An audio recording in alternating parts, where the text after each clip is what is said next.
En el marco de este día se abre un espacio para la segunda conferencia magistral de este encuentro, una mirada a los bachilleratos rurales desde la perspectiva de la equidad, a cargo de la doctora Carlota Guzmán Gómez. La doctora Carlota es socióloga egresada de la Facultad de Ciencias Políticas y Sociales de la UNAM, obtuvo su maestría en Ciencias Sociales por la Facultad Latinoamericana de Ciencias Sociales, sede México, y su doctorado en Ciencias de la Educación por la Universidad de París, octavo en Francia.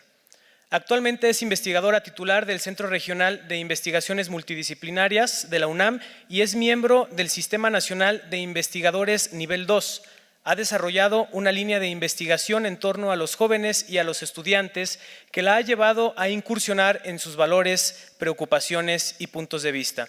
Sus investigaciones se enmarcan dentro de la problemática en torno a la desigualdad educativa en el nivel medio superior y superior.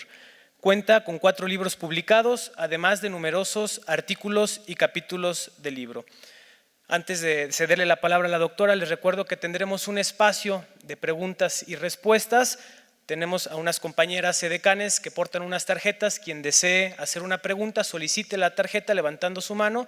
Una vez que haya terminado su pregunta, vuelve a levantar su tarjeta y mis compañeras pasarán a recogerla. Doctora Carlota, el micrófono es suyo. Sí, bueno, como lo anunciaron, el tema de esta conferencia es una mirada a los bachilleratos rurales desde la perspectiva de la equidad. El objetivo de esta conferencia es dar cuenta de las condiciones en que operan los bachilleratos rurales en México, especialmente las condiciones de los estudiantes y los vínculos que establecen con la escuela. Esto con el fin de reflexionar acerca del principio de equidad en el subsistema en una de las partes más vulnerables, como vamos a ver. Pero por su parte también quiero que estos elementos nos permitan reflexionar de manera conjunta acerca de los procesos de gestión en los bachilleratos rurales, particularmente en lo que se refiere al tema de las tutorías y en relación con la permanencia, como se ha planteado uno de los objetivos de este encuentro. Para ello, pues bueno, quiero iniciar dando un breve encuadre de la investigación, el contexto de los bachilleratos rurales y el modelo del telebachillerato comunitario, que es al que me voy a referir. O sea, parte de un reconocimiento de que hay varias modalidades de bachilleratos rurales, pero al que me voy a referir es al telebachillerato comunitario porque es representativo de todavía la parte más vulnerable dentro de los bachilleratos rurales. Para ello quiero referirme a las condiciones de los responsables, de los docentes y de los estudiantes para poder llegar a este tema de los vínculos de los estudiantes con la escuela y arribar a las conclusiones. Los antecedentes de esta investigación parte de unos resultados más generales realizado para el Instituto Nacional de Evaluación de la Educación, que tuvo como objetivo documentar los avances y dificultades en la implementación de 2 ejes de la reforma integral de la educación media superior, el marco curricular común y los mecanismos de gestión. Esta investigación se realizó pues a 10 años de que iniciara la RIEMS, como una manera de conocer qué es lo que había sucedido en estos 10 años. Esta investigación se realizó en telebachilleratos estatales, educación media superior a distancia y telebachilleratos comunitarios, pero como les decía, me voy a referir solamente a los telebachilleratos comunitarios. Se trató de una investigación con orientación cualitativa cuyo objetivo fue conocer la perspectiva de los actores educativos sobre las prácticas y en sus propios contextos. Esta investigación incursiona en la dimensión subjetiva, en las opiniones, puntos de vista, valoraciones y motivaciones que tienen los distintos actores. Aquí lo que se quiso hacer, más que una evaluación desde fuera, abrir este espacio para conocer, recuperar las voces de los propios sujetos. Sí, aquí está bien. Entonces, bueno, como les decía, esta investigación tuvo un carácter cualitativo, o sea, más que hacer una evaluación externa, como ya hay muchas, desde que se parte como de un supuesto, de un deber ser, nosotros lo que conocimos y lo que solicitó expresamente el INE fue que se conociera qué es lo que los actores, entendiendo por ellos responsables, docentes, estudiantes, pensaban, habían vivido este proceso de implementación de la RIEMS. Se visitaron un total de 27 planteles, de los cuales 12 fueron telebachilleratos comunitarios en 5 entidades federativas: Morelos, Puebla, Sonora, Veracruz y Yucatán. Realizamos entrevistas a funcionarios estatales, directores, docentes y estudiantes.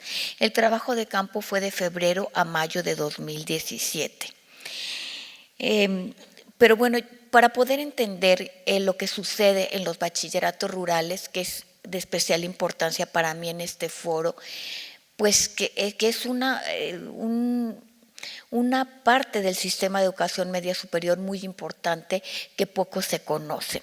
Entonces, me parece que es importante ubicarlo dentro del contexto de la educación media superior.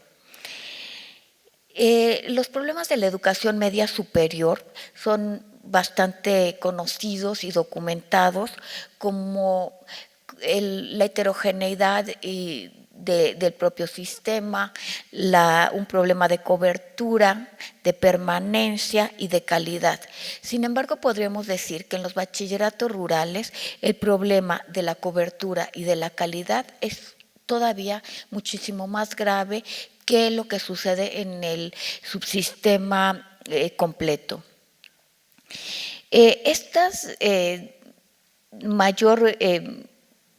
El hecho de que los problemas sean mayores en el medio rural no es casual, sino se ubica como parte de las desigualdades sociales y educativas que se viven en el país, y concretamente a partir de esta diferenciación entre campo y ciudad.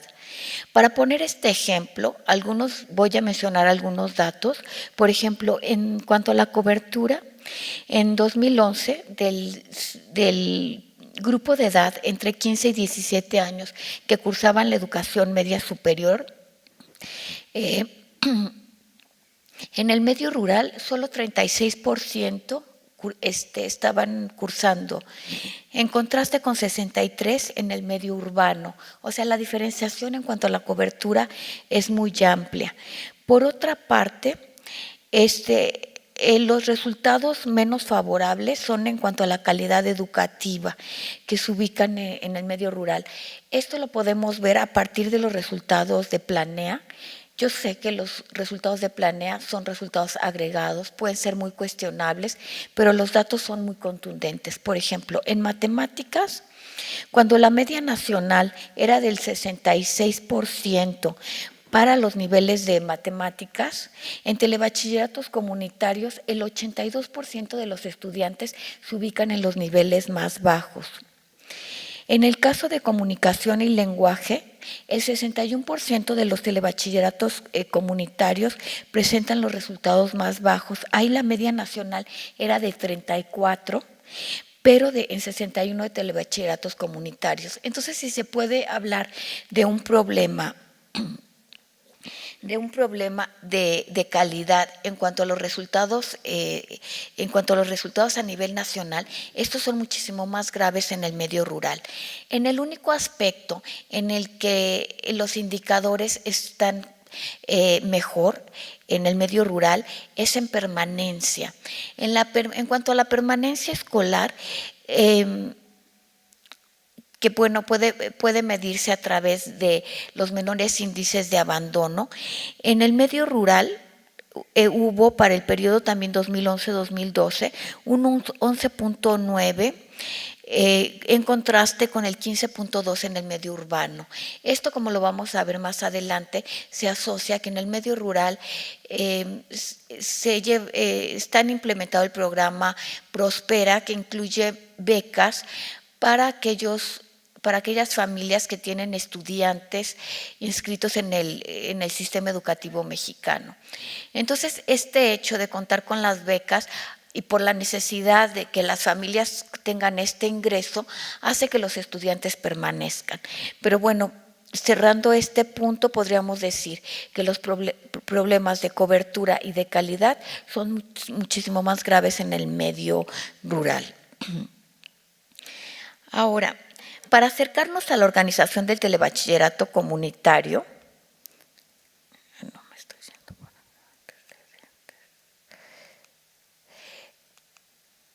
la organización del telebachillerato comunitario, tal vez muchos de ustedes los conocen, pero no siempre todos, ¿no?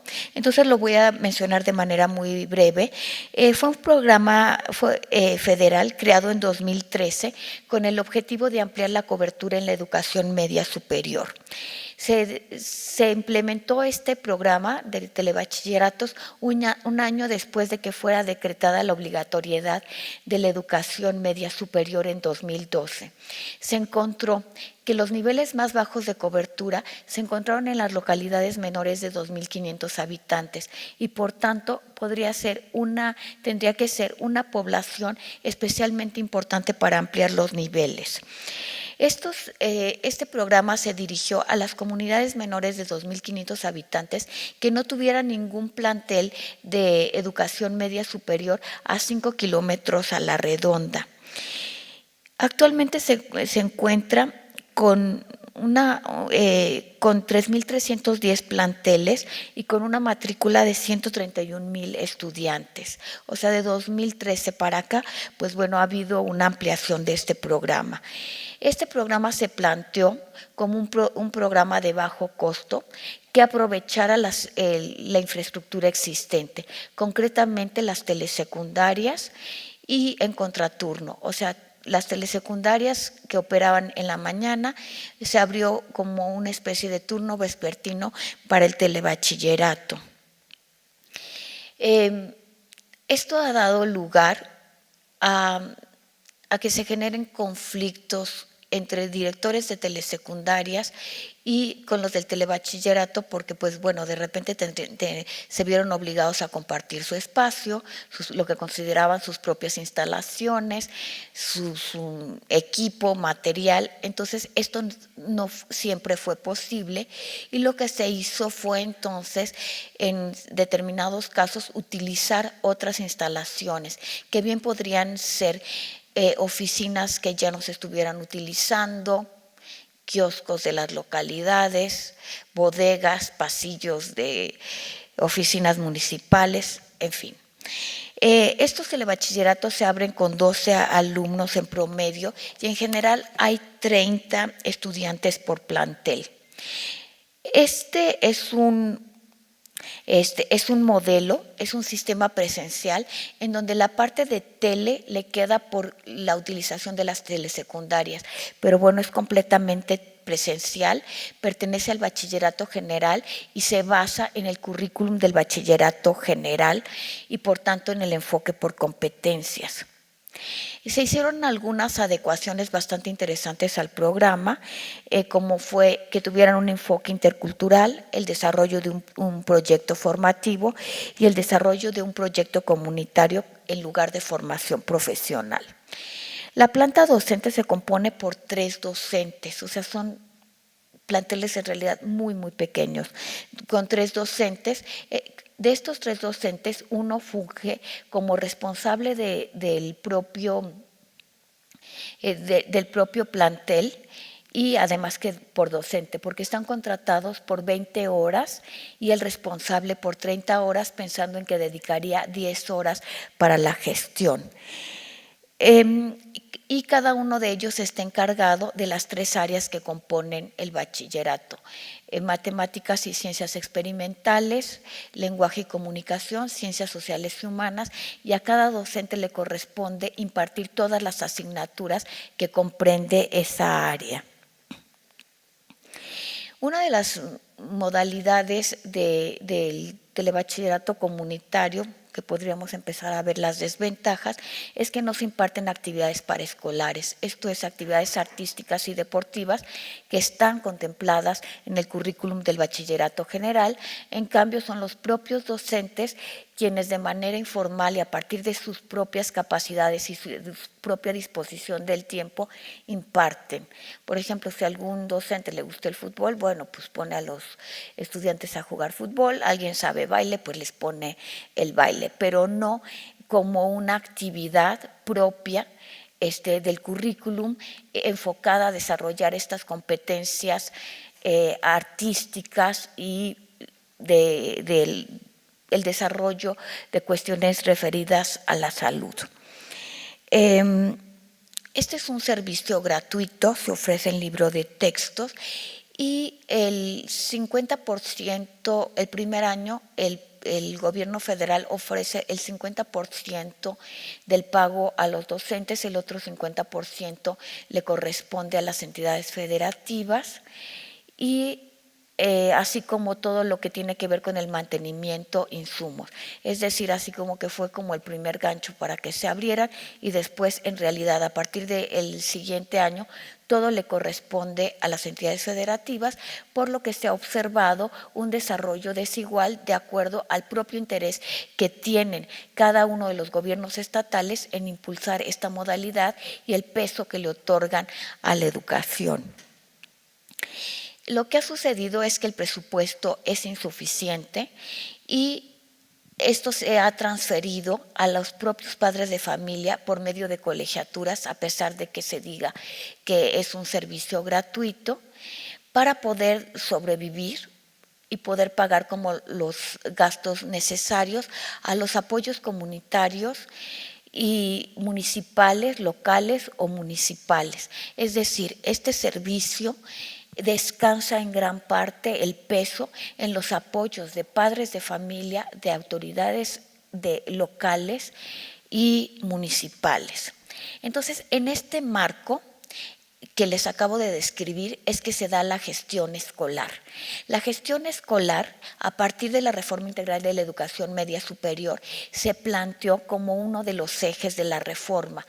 Fue una reforma planteada en términos generales más allá de las propias particularidades de cada modalidad educativa y de cada servicio.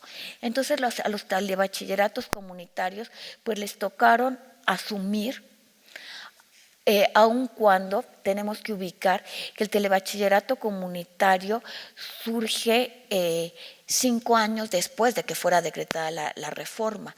Entonces, pero ellos de igual manera tienen que cumplir con el modelo de gestión escolar que, como ustedes bien saben, incluye formar y actualizar a la planta docente, generar espacios de orientación educativa, tutorías, profesionalizar la gestión e implementar los procesos de evaluación integral. Estas demandas de la reforma integral sobre el eje de la gestión escolar, pues quedaron muy grandes para el modelo del telebachillerato comunitario que, como les acabo de mencionar, formado por 3 docentes con un responsable que a su vez lleva a cabo actividades de docencia, pues resultó ser como una demanda, como les decía, bastante grande para sus posibilidades y bastante inadecuada para su forma de organización. Entonces, ¿qué es lo que pasó en cuanto a esta demanda de formar y actualizar a la planta docente?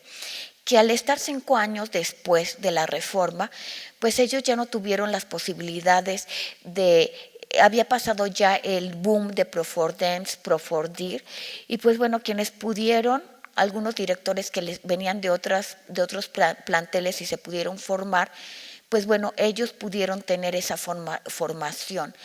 Y fueron los propios responsables quienes de manera informal, a partir de reuniones informales, formaron a los propios docentes y en las reuniones pues también de manera informal plantearon dudas. Entonces, todo este proyecto que tenía un carácter formal, en realidad lo que ocurrió fueron formas informales, algunos podrían llamar improvisadas, pero podríamos decir que se adaptaron a las propias condiciones de los bachilleratos para profesionalizar, si eso se puede llamar, y actualizar a la planta docente.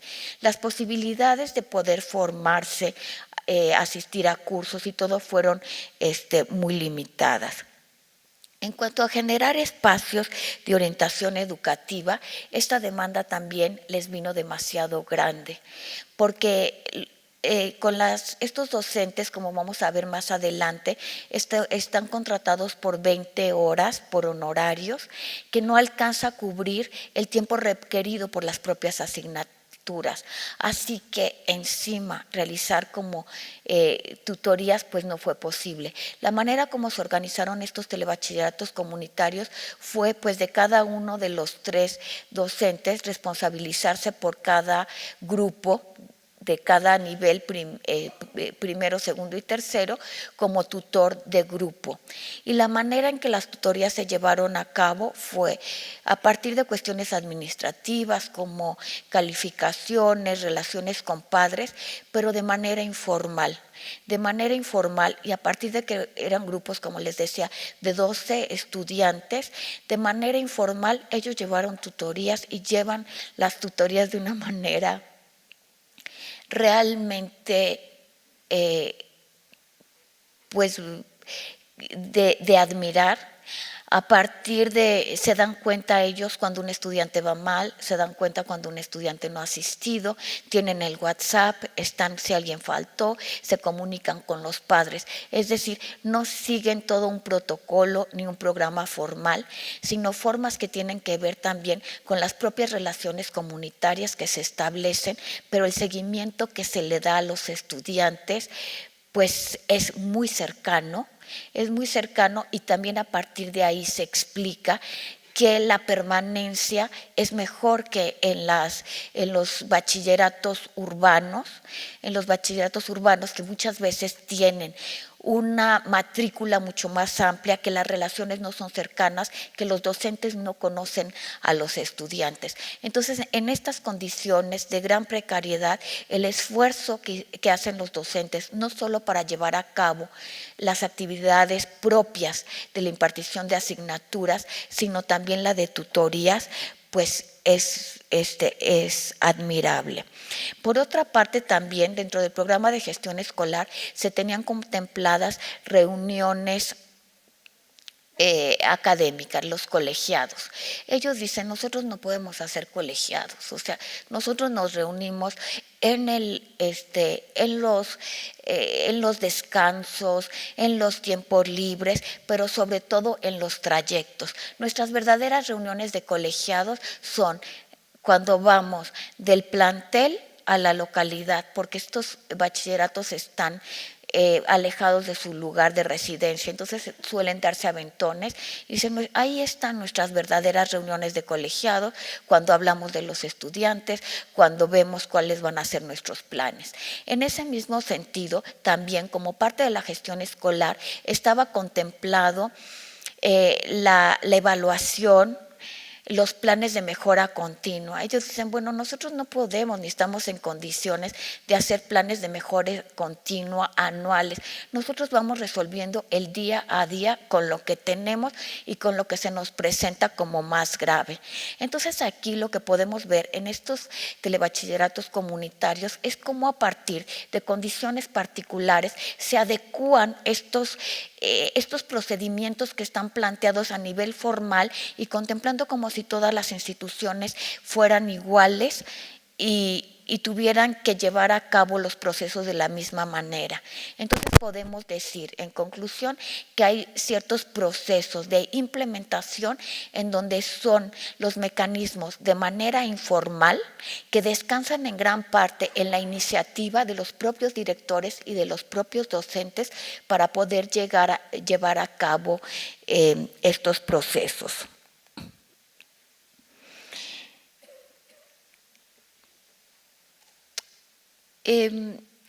Ahora, voy a seguir retomando estos aspectos.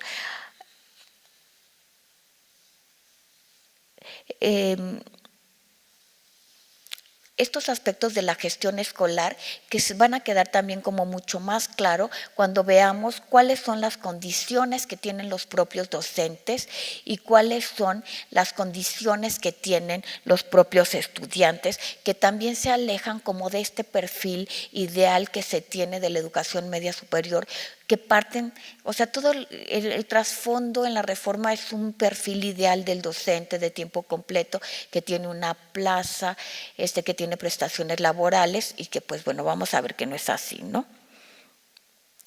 Entonces, en primer lugar, yo creo que hay que hablar para entender estos procesos de gestión de las condiciones de los planteles. Como yo les decía, este hecho de compartir los propios espacios de la telesecundaria con los telebachilleratos ha generado muchos conflictos. Y aquí es cuando se ve que un proyecto que está afincado en que se aprovecha la infraestructura existente y que pues que sale barato porque pues no hay que construir, se está pensando en espacios físicos, pero no en la manera como se dan la construcción de comunidades educativas. Porque ¿qué es lo que sucede? Que se generan conflictos entre directores, entre docentes y entre los mismos estudiantes, quienes sienten que no tienen una vinculación con su plantel y un sentido de pertenencia.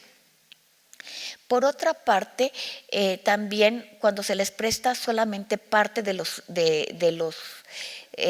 planteles, por ejemplo, hay quien dice, bueno, te lo presto, pero no la dirección, pero no el salón de cómputo, pero no te doy la clave de internet, en fin, o sea, ellos sienten en telebachilleratos comunitarios que son como de segunda y que son como especie de invasores de un espacio que no les es propio.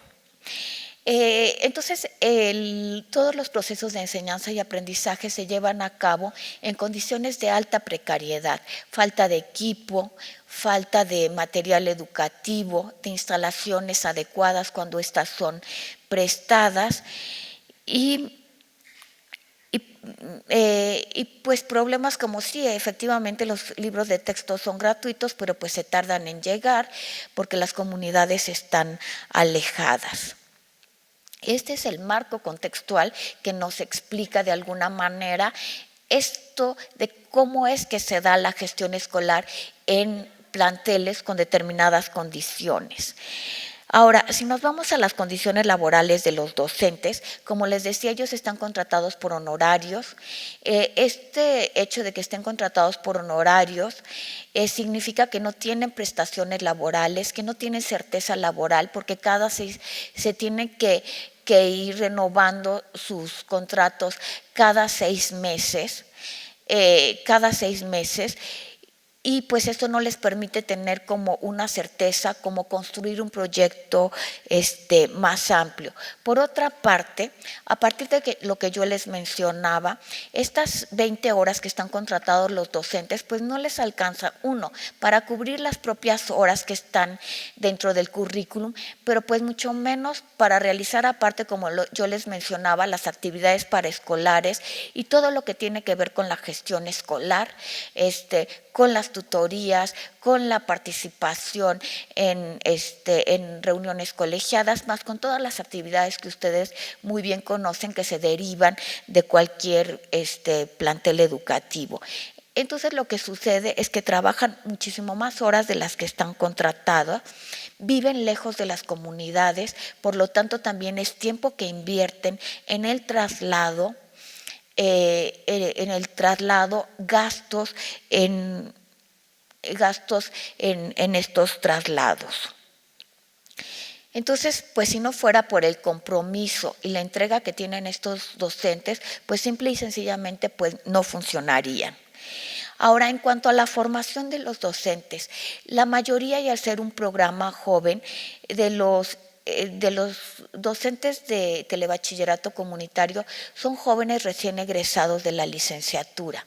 Esto quiere decir que no tienen una formación didáctico-pedagógica, sino pues bueno, se acaban de formar y entonces en este sentido se enfrentan ante un programa que tiene particularidades y hasta este enfoque por competencias que exige el marco curricular común y ellos no conocen. Por otra parte, también, como jóvenes recién egresados, tenemos que reconocer en ellos un gran entusiasmo, una gran entrega al trabajo y disposición para aprender. Pero esta disposición para aprender no se puede dar en automático si no existen condiciones para que ellos se puedan formar. Y me refiero con ello concretamente condiciones para poder asistir a cursos de actualización, y los cursos que se ofrecen en línea, como ahora es la modalidad, después de haber pasado el boom de Profordems y Profordir, es que ellos tienen muchos problemas de acceso a Internet. Muchos planteles tienen problemas de electricidad y por tanto también acceso a Internet. Entonces estas posibilidades de formación en línea también resultan complicadas. Entonces ellos reconocen la necesidad de formación, el deseo de formarse, pero no las condiciones para poder realizarlo. Y efectivamente, como ellos dicen, pues yo lo que puedo aprender, se lo pregunto al director, pues lo trato de ver en los libros. Y también lo que sucede es que estos libros de texto fueron construidos a partir del enfoque por competencias. Entonces los docentes se apegan por completo a los libros de texto, dando por hecho que si el libro está construido bajo el enfoque por competencias, entonces pues ellos están aplicando el enfoque por competencias. Otra de las grandes limitaciones en cuanto a la formación docente es que, dada la reducida planta y también la disposición de los docentes para trabajar en comunidades alejadas, es que no hay una correspondencia entre el perfil de los docentes y la asignatura que imparten. Entonces, pues nos encontramos ingenieros que tienen que dar historia, a pedagogos que tienen que dar física, química, y que pues esto no solamente implica un gran esfuerzo para los propios docentes, sino tenemos que reconocer que también son limitaciones en el propio proceso de enseñanza y de aprendizaje, porque esto no se puede dar en automático. Si nos vamos a las condiciones de los estudiantes, podemos decir, como es obvio, que estos estudiantes provienen en su mayoría de sus padres se dedican a actividades agrícolas, ganaderas, pecuarias, pero también cerca de las ciudades que hay telebachilleratos comunitarios, empleos propios de la rurubanización, es decir, oficios, trabajan como oficios en el mercado informal. En general, los padres tienen una baja escolaridad y esto implica que los estudiantes son estudiantes de primera generación.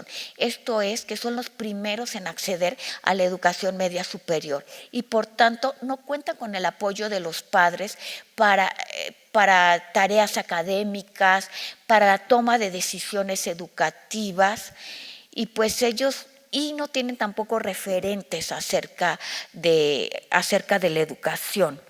Sin embargo, pues los padres de familia tienen fincadas muchas expectativas en la educación media superior como un medio que va a sacar a los hijos de la vida del campo, a la que califican ellos como una vida muy dura bajo el sol y que quieren un futuro para sus hijos distinto.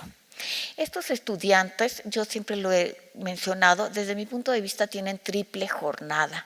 O sea, por una parte son estudiantes, van al telebachillerato, supuestamente es un turno de 5 horas, que muchas veces se reduce a 4, porque como es en la tarde, por las condiciones de inseguridad y de transporte, pues no se quedan hasta tarde, sino se corta la jornada antes. Pero bueno, van a la escuela. Son estudiantes que participan en las labores domésticas, en los quehaceres domésticos, ayuda al cuidado de hermanos, familiares, pero también una ayuda directa en las actividades agrícolas. Participan en las jornadas de siembra, de cosecha, y algunos los fines de semana como en la venta o como empleados cuando están en espacios rururbanos. Como yo les decía, cuentan con la beca Prospera porque esta beca está dirigida a las familias que tienen los más bajos recursos económicos. estos ingresos por la beca son muy importantes para la sobrevivencia de las propias familias. O sea, la beca está pensada para que sirva como un apoyo para los gastos escolares. Sin embargo, las familias lo integran al presupuesto y más bien va para la canasta básica, ¿no? Entonces, las familias de alguna manera presionan para que los hijos permanezcan en la escuela y puedan garantizar este ingreso por la beca. Los estudiantes muchas veces no tienen el interés por estudiar la educación media superior, entonces pues ahí están presionados por la familia o otras veces interesados por tener la beca, ya que con eso pueden comprar pues no sé, o sea, como el consumo propiamente juvenil. Muchos dicen que parte de la beca se va a Coppel a comprar los celulares en mensualidades, pero bueno, es parte de la manera como ellos resuelven el consumo juvenil. No por ello quiero dejar de mencionar que sí hay familias en las que sirve para gastos educativos, compran el uniforme, compran los libros. Y podríamos decir, la beca es un ingreso muy importante. Para los docentes se pervierte el sentido de la educación porque dicen, bueno, es que yo tengo en mi salón estudiantes que nada quieren hacer, pero pues están ahí para seguir inscritos, ¿no? La mayoría de los estudiantes, que esto es algo muy interesante que nos permite también entender la gestión escolar y las propias tutorías, es que los estudiantes viven en las propias comunidades.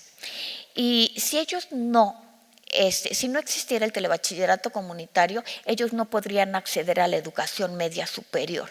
Entonces, ellos valoran mucho la existencia de este telebachillerato comunitario y es como una continuación efectivamente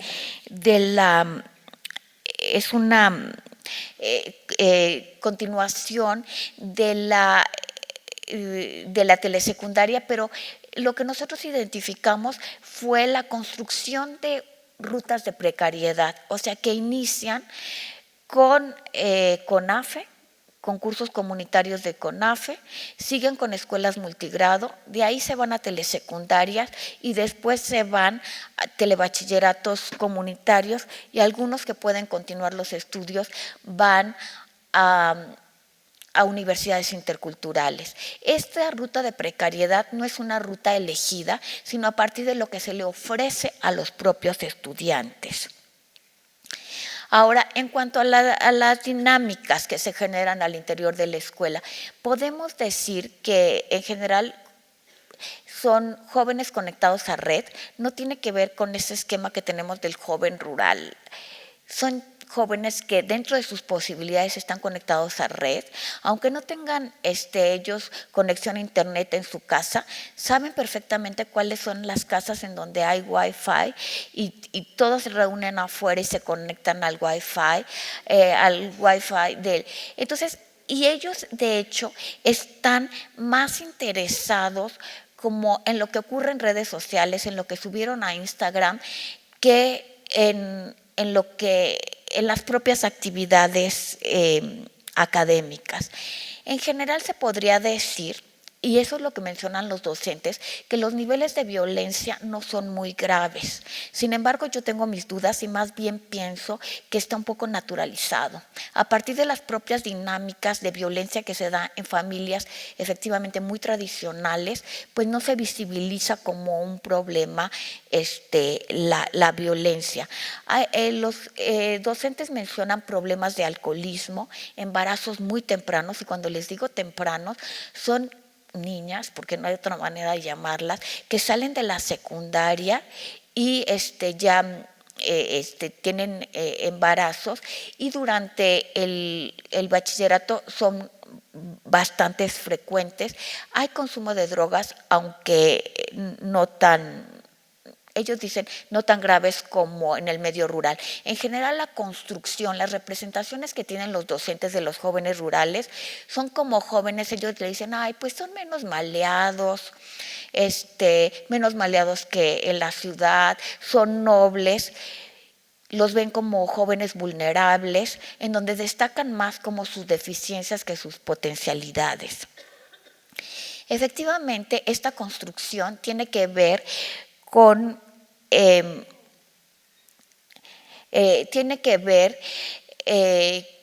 con deficiencias académicas que tienen estos jóvenes.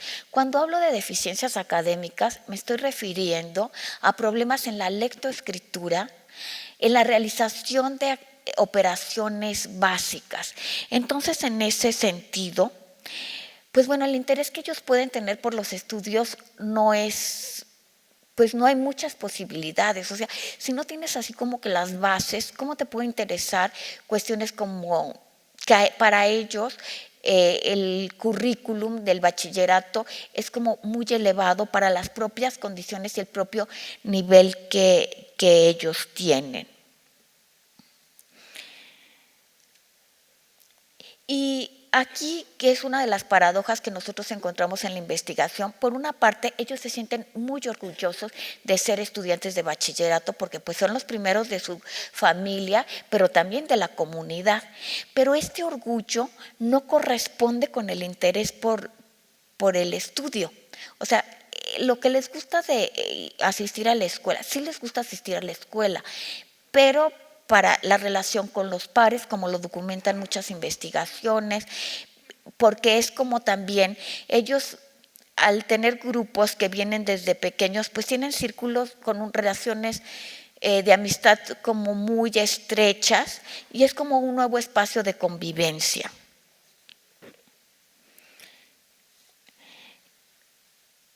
Ahora, ellos, en general los estudiantes, tienen algunas críticas hacia el bachillerato. O sea, por más deficiencias académicas que tienen, se dan cuenta cuando un maestro sabe y cuando no sabe. Les molestan algunas cosas. Sin embargo, en términos de las condiciones que les ofrecen de alta precariedad, no hay una crítica que vaya al nivel pues de las condiciones que les están ofreciendo.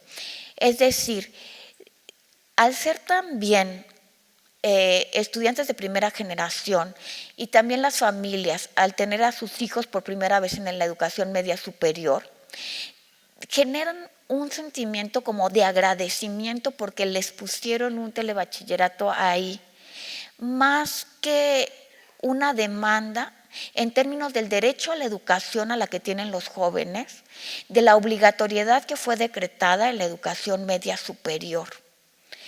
Entonces, al no tener esos referentes, pues entonces, bueno, pues lo que se genera es este sentimiento pues de agradecimiento y de cierta conformidad.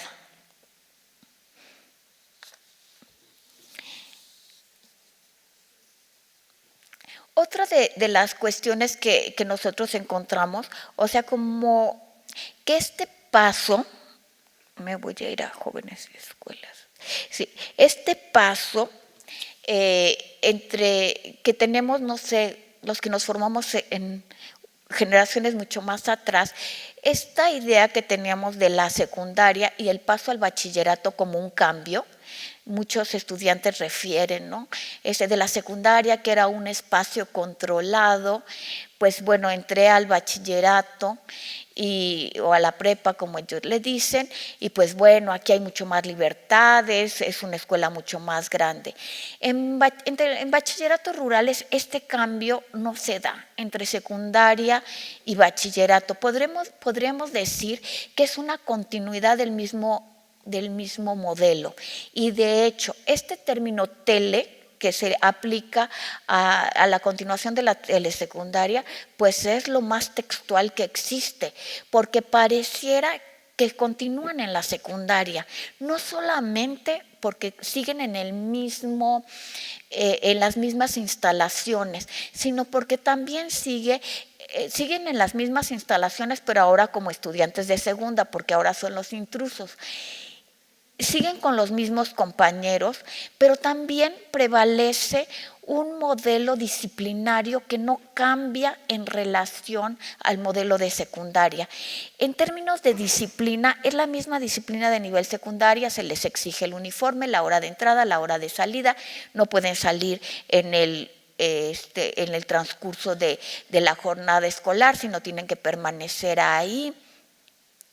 No hay canales de participación, no hay formas de participación en términos de propuestas de actividades. Les dejan un espacio de participación muy pequeño.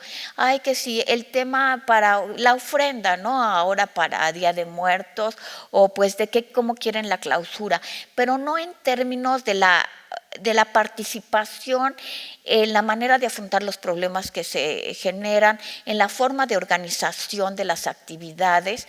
Entonces pareciera que es yo le llamo como una secundarización del bachillerato. Y también como a partir, y vuelvo a retomar aquí lo de la reforma, a partir del modelo de gestión escolar y donde todos los planteles, particularmente los responsables, que son como los que tienen que dar la cara, tienen que mejorar los índices de permanencia, porque hay que mejorar la eficiencia terminal y además hay que cumplir con la meta del 80% de la cobertura que se propuso como parte del plan sexenal. Entonces, a partir de ahí se dan verdaderos procesos casi de persecución de los estudiantes, que pueden tener dos lecturas.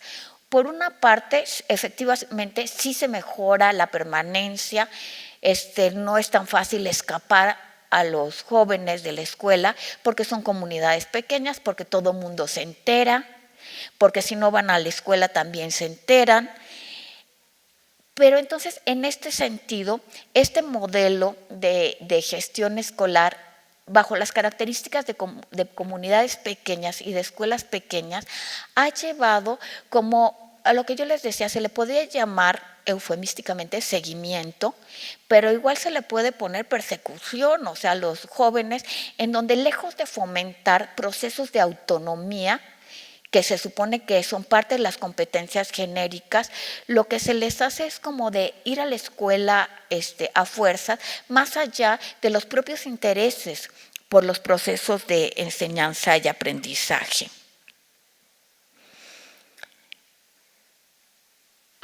Me voy al futuro. Al futuro de los estudiantes. En general podemos decir que la manera como miran, yo siempre quiero resaltar esto, o sea, para ellos, para los estudiantes y para las familias es muy importante que exista el telebachillerato comunitario. Para algunos estudiantes, porque no quiero generalizar, en esto sí quiero ser muy cuidadosa, me estoy refiriendo a los resultados de una investigación en 5 entidades federativas, en 12 planteles, un trabajo de carácter cualitativo, pero que sí nos da como ciertas posibilidades de reflexión, abre espacios para la reflexión de las condiciones. Entonces, aquí, ¿qué ha significado en términos de horizontes de futuro para estos jóvenes? Para algunos jóvenes que efectivamente, si no existieran los telebachilleratos, no podrían continuar sus estudios, sí se les abre un horizonte. Hay estudiantes que sí les interesan los estudios, hay estudiantes que esto les ha abierto la posibilidad de continuar con estudios universitarios, saben que no va a ser fácil, que para ello tienen que trabajar. Muchos planean trabajar como 1 año y con lo que ahorro ya puedo estudiar, otros estudiar y trabajar. Pero para ellos estudiar el nivel superior significa salir de la comunidad. Pero entonces podemos decir que las experiencias para un grupo han sido experiencias en las que se abre un futuro. Para otros estudiantes, pues podremos, de acuerdo a lo que expuse, podrían decir que son como experiencias evasivas, o sea, así ya no estoy en mi casa haciendo el quehacer, pues de estar trabajando, ir a la escuela, mejor me dan mi beca, pero no se abre ni un interés por los estudios, ni tampoco eso trastoca su visión de futuro. Y hay un tercer grupo de estudiantes para quienes hacen una especie de ajuste entre sus condiciones reales y sus posibilidades de futuro. Esto que algunos autores han llamado como una complicidad entre sus condiciones de existencia y sus posibilidades reales. Entonces, en el fondo saben que los obstáculos son tantos y no los van a poder cumplir, que mejor perfilan estrategias y muchos de ellos van a seguir las rutas migratorias de las propias localidades, los poblanos que se van a Nueva York o a la Ciudad de México, y así en distintas entidades federativas. Por otra parte, podemos, ya para cerrar y pasar a las conclusiones, podríamos decir, en términos, si hacemos esta reflexión en términos de la equidad, como se planteó como uno de los objetivos de la reforma integral de la educación media superior, que promover la equidad, es que este principio de equidad no se cumple, en términos de que no se brinda efectivamente las condiciones de permanencia, de calidad y de egreso en términos de apertura de un futuro. Y por otra parte, en términos también de la calidad de los aprendizajes. Entonces,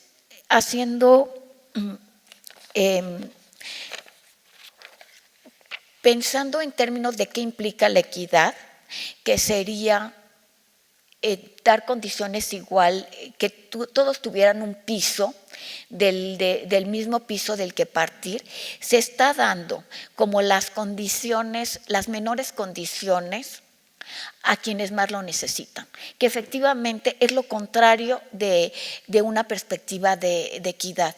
Estos estudiantes, al ser los más vulnerables económicamente, con mayores deficiencias académicas, tendrían que tener las mejores condiciones de los planteles, a los mejores docentes con las mejores condiciones y prestar todas las condiciones para que ellos pudieran tener un mejor logro y efectivamente abrir sus condiciones. ¿Qué es lo que está pasando? En realidad, que los bachilleratos están funcionando como espacios de contención durante 3 años, en donde por lo menos están alejados, tienen algo que hacer, pero no se están brindando las oportunidades reales, ni de tener una formación profesional que les permita vincularse, o sea, una formación técnica, por ejemplo, que les permitiera vincularse al mercado de trabajo, pero también con perspectivas limitadas para continuar los estudios de nivel superior. Entonces, finalmente, pues para nosotros lo que derivamos como de este estudio es la necesidad de pensar el bachillerato como un espacio que responda a las necesidades de los estudiantes con aprendizajes significativos, un espacio de convivencia no rígidos que impliquen una etapa posterior a la secundaria y en el que puedan proponer actividades y participar en las decisiones de los planteles. En cuanto a la gestión escolar,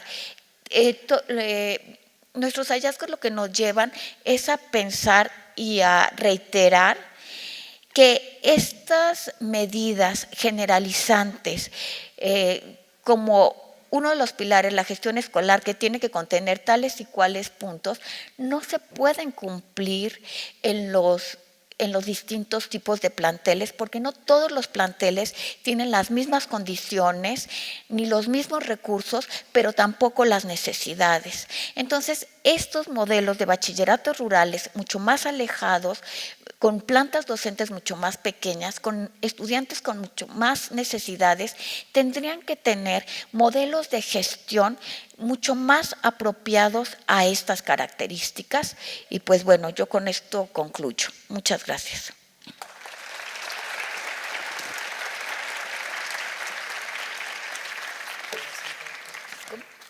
Sí, nada más voy a ir por...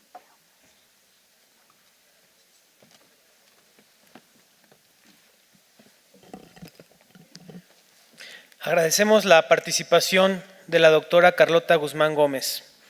Para dar inicio a la sesión de preguntas y respuestas, pedimos a la maestra Rosalba Peña nos acompañe, tome uso del micrófono para dirigir las preguntas. Doctora Carlota, tiene ahí disponible un micrófono para poder realizar las respuestas a las respectivas preguntas.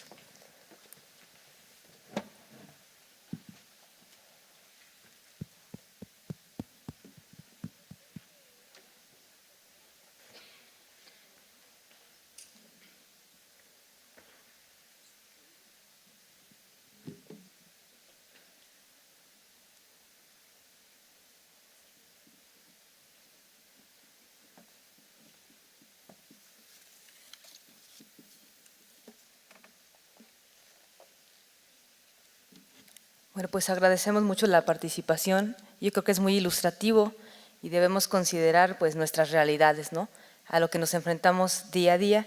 Y voy a dar continuidad a las preguntas. Mencionaba que estos bachilleres no podrían crear y trabajar en un plan de mejora continua. ¿Qué se podría proponer para atender esta situación, considerando los contextos y la estructura de los bachilleratos? Sí, escucha. Sí. Pues yo creo que como que voy a hablar en dos planos. Por una parte, lo que ellos necesitarían y lo que están demandando son mayores recursos. Porque ellos no pueden pensar en un plan de mejora, que ustedes deben conocer muy bien que dentro de la reforma lo que se concibe es que tienen que garantizar las condiciones mínimas de operación. Eso es lo principalmente que ellos quisieran tener. Esas condiciones, en el fondo del problema lo que se requiere es un presupuesto suficiente, instalaciones adecuadas, y yo iría más, para empezar, yo no entiendo por qué opera como un programa federal. Yo creo que es un servicio que se ofrece y tendría que ser parte del mismo SEMS, del Subsistema de Educación Media Superior, como una modalidad específica. Eso tendría que ver con tener con un presupuesto mucho más amplio, con condiciones, que entonces ahí sí pudieran tener las condiciones mínimas de operación y tener un plan de mejora. Ellos dicen, ¿yo cómo puedo tener un plan de mejora? Voy resolviendo, se inundó la escuela, pues tengo que resolver lo que se inundó. En el estado de Morelos vivimos, el sismo afectó muchísimo a los planteles. Entonces, ¿qué plan de mejora? Pues había que solucionar los daños del sismo. Entonces, contestando la pregunta sería, el problema es de orden estructural, se requieren soluciones de carácter de infraestructura, de presupuesto, y con esa base entonces sí se pueden ir perfilando planes de mejora. Mientras tanto van resolviendo lo que ellos le llaman el día a día. Gracias. Tenemos otra pregunta del doctor Raúl Morales Villegas.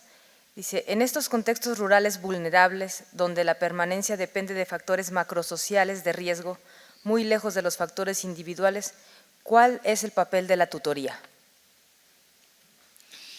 Ellos lo que dicen es que las necesidades de estos jóvenes son muy grandes. Por una parte, ahí no cuentan con el apoyo familiar, sino pues son jóvenes como muy a la deriva frente a la escuela. Las posibilidades de los docentes son muy reducidas, con 20 horas, ¿qué es lo que pueden hacer? Ellos hablan de la necesidad de apoyos apoyos psicopedagógicos, de orientadores, de psicólogos. Y la respuesta siempre hay, pero pues siendo tan chiquitos, ¿cómo? Entonces, hablan como de la necesidad de equipos multidisciplinarios que tuvieran como, por llamarles de alguna manera, como encargada una determinada zona y donde se pudieran hacer visitas periódicas una vez a la semana a cada uno de los planteles. Entonces aquí es cuando me refiero que no todos los planteles son iguales y que estas especificidades de los bachilleratos comunitarios requieren de formas particulares de organización, pero la demanda de los docentes es, sí, por favor, nosotros necesitamos que nos apoyen, o sea, que nos orienten a nosotros mismos, pero también hay casos que nosotros no podemos resolver. Y entonces por eso ellos hablan también de muchos problemas de salud. Y fueron varios los responsables que nos dijeron, necesitamos nos gustaría tener un equipo multidisciplinario formado por médicos, psicólogos, pedagogos, que nos visitaran una vez a la semana.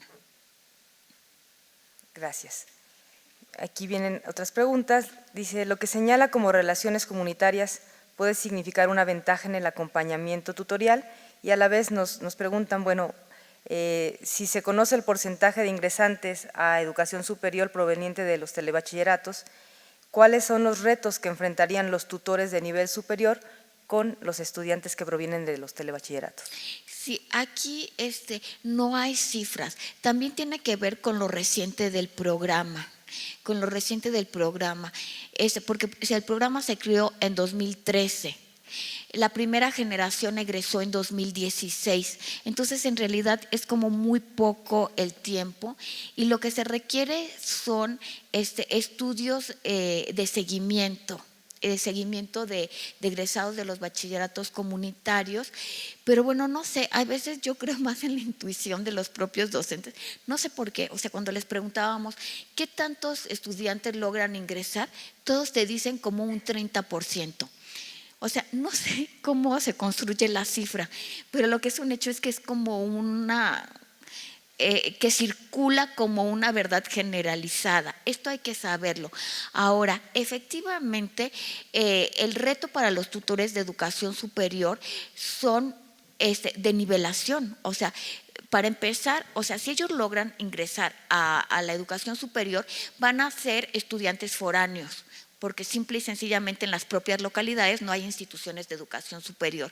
Entonces, un programa de tutoría tendría que contemplar, uno, que son estudiantes foráneos, en este sentido, que son estudiantes que ellos mismos dicen muy arraigados a su comunidad, que de repente se van a encontrar como en contextos diferentes, que son estudiantes que van a tener limitaciones económicas, porque si de por sí ya las tienen en sus propias localidades, tener dinero para vivir fuera, pues bueno, ya está más difícil, deficiencias académicas. Entonces, en este sentido, yo creo que lo que se ha hablado y ustedes conocen más que bien, la necesidad de procesos de integración a la vida universitaria que contemplen sus propias condiciones personales y académicas. Pues bueno, espero haber cumplido mi cometido, que es visibilizar la existencia de otras realidades de bachilleratos rurales que distan un tanto del modelo general. Muchas gracias. Doctora, agradecemos su ponencia en este 8º Encuentro Nacional de Tutorías, pero sobre todo su presencia aquí en la Universidad Autónoma de San Luis Potosí. Antes de dar cierre a esta segunda conferencia magistral, entregaremos de manos de la maestra Alejandra Margarita Romo, directora de Investigación e Innovación Educativa ANUYES, y del maestro Francisco Asís Lozano López, jefe de la División de Servicios Estudiantiles de la Universidad Autónoma de San Luis Potosí, un presente y un reconocimiento que a la letra dice: 8º Encuentro Nacional de Tutorías ANUYES. La Universidad Autónoma de San Luis Potosí y la Asociación Nacional de Universidades e Instituciones de Educación Superior otorgan el presente reconocimiento a la doctora Carlota Guzmán Gómez por su participación como conferencista con el tema una mirada a los bachilleratos rurales desde la perspectiva de la equidad.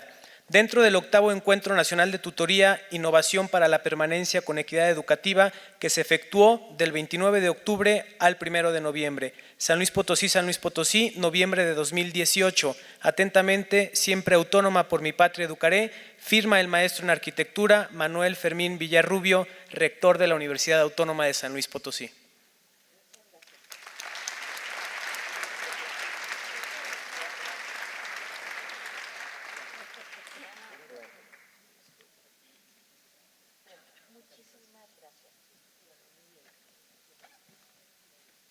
Es así como damos fin a esta segunda conferencia magistral, invitándolos a que tomen parte de las aulas para continuar con esta tercera jornada y que siga siendo de mayor provecho para cada uno de nosotros. Muchas gracias por su atención y su presencia.